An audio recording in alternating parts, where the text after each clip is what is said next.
მომდევნო წელში ამერიკაში იქნება ერთ-ერთი ყველაზე მოთხოვნადი პროფესია. შეგიძლია წამოწე ჰავაიზე, მაგრამ აკეთო საქმე. რა თქმა უნდა, მაქვს ძალიან ცუდი გამოცდილება სამწუხაროდ. ქართლის დედა და თავისუფლების ქანდაკება რომ ერთმანეთს შეხვდნენ, რა დიალოგი ექნებათ და რა სიტყვას გაცვლიან ერთმანეთში. როგორ ფიქრობ, ხომ არ მივქარეთ? ძალიან მივქარეთ.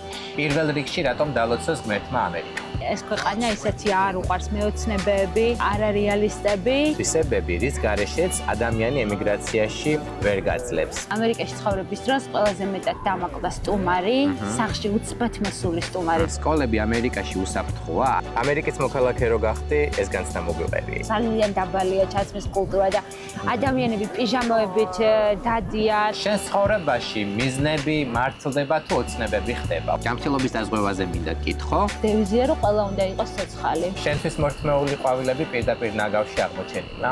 კი, აღმოჩენილა. სად გადის ზღვარი ემპათიასა და თანაგრძნობას შორის?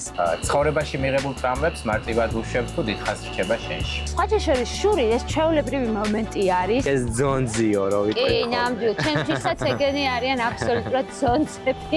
სერიოზული შანსები თუ გაგიშვია ხელიდან ცხოვრებაში. ცოტას უნდა სწავლა, განვითარება და ეჩვევიან ძალიან ძიმე სამსახურებს. ნიჭი რომელიც ფიქრობ რომ გაქვს და არ განავითარე და ნახოს. რა? ხო, მაშინ ხო არ გადაო. ნეპოტიზმი არის სამსახურებში.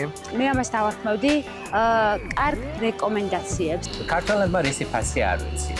სამჯერ ვიყავი ძალიან ამაყი. რას დადიხარ? მოძრაობა და მოძრაობა ჩემო თერგო. უეჭველი ქართველი ნინიკო მიქელაძე.